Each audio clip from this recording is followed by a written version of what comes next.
Sweet. So I did my presentation on Sloosha's crossing and the lessons we can learn from the from the Kona. So I'm going to start off and just get you guys to think about it for a little bit. Take like 30 seconds, talk with each other, and see come up with any lessons you guys think you learned from the Kona in the book. And then I've got a couple of lessons I thought I learned, and then I'm going to ask you a question at the end. I'm going to hand out something. So you guys want to take a little question? I'll write up on the board. So lessons we learned from the Kona.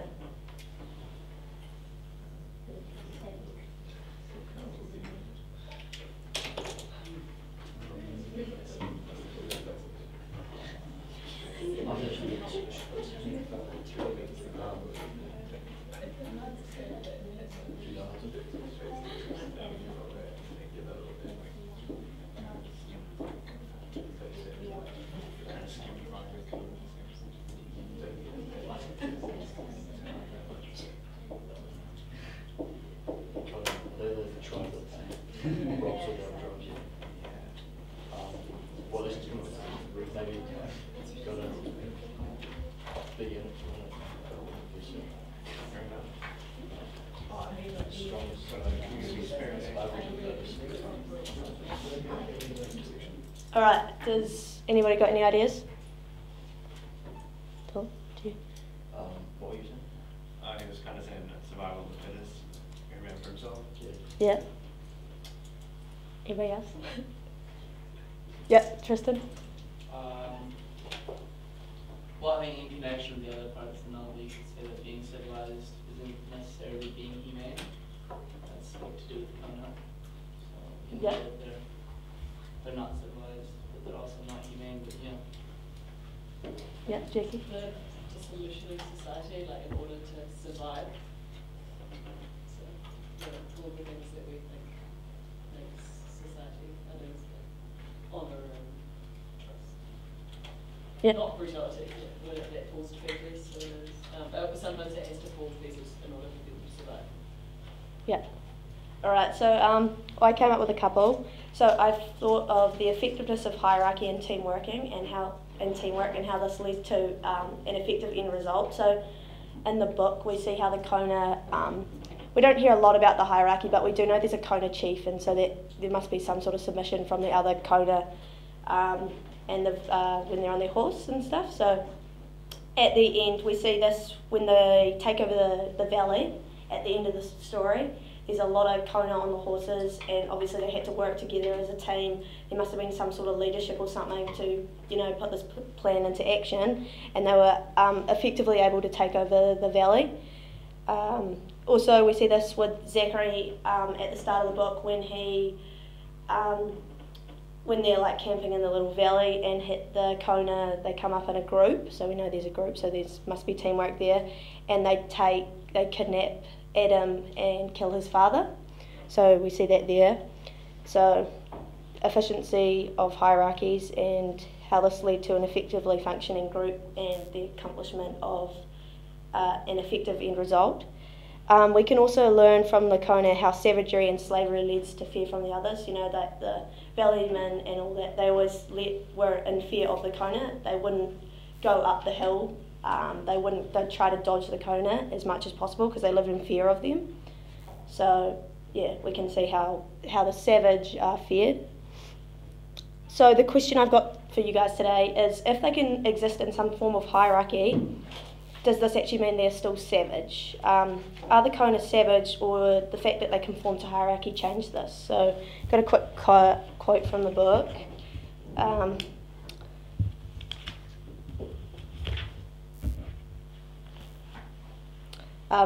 Big Isles set the nine-folded valleys, I suppose. The law and civilised ain't always the same, nay. See, Kona got no Kona law, but they ain't got one flea of civilised.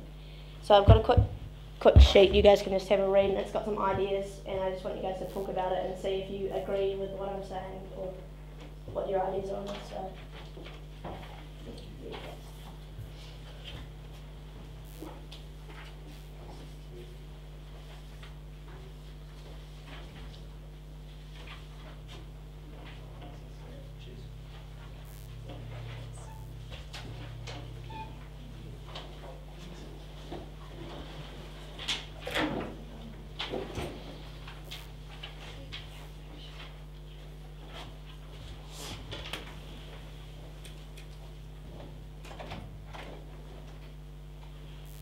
You guys can talk if you want as well.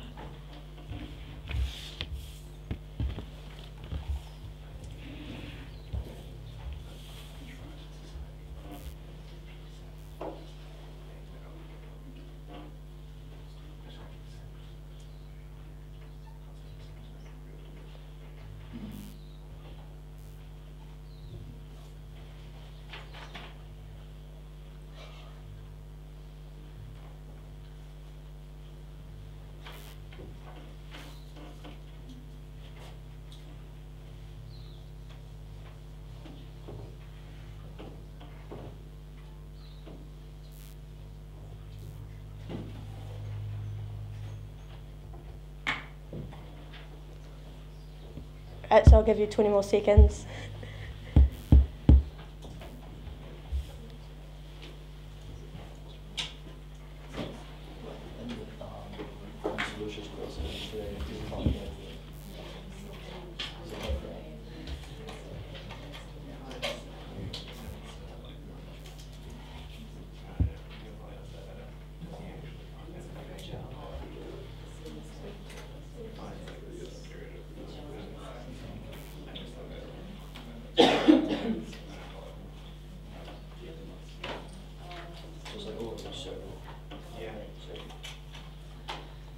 Sweet, is everybody done? Yeah. So did anybody have any ideas on that? Like, do you agree or disagree with that, or what's your thoughts? Yep, Jackie? They can still be savages even if they conform to some sort of hierarchy, because like if you think about like packs of wolves, there's always like a leader of the pack of wolves, but that doesn't mean they're like less like savage or less animalistic, just because they have some idea of who's higher up than who isn't. Yep, Hudson? Well, I think savagery is entirely based on point of view. So if we might see them as savage, but I'm sure they don't. So I think the fact they have a hierarchy and a class structure to them, it appears that they know how everything's working within their society, and they know how, they know the rank system. So I would say they're not savage at all. I just think they're established differently to the way we are today. Yeah. Yep, so that's kind of what I thought as well. I kind of agree with Hudson here. I would take the side that maybe they're not completely savage. I mean, they definitely have, kind of savage characteristics or whatever. But I mean, the fact that they're, conforming to something kind of shows that they have, I guess, they're not truly savage, really. Does anybody else have any thoughts? Yeah, Tristan? Well, the whole cooperative society is completely savage, but they don't see it like that. So, as you said, it is just down to point of view. Yeah. Sweet. That's me.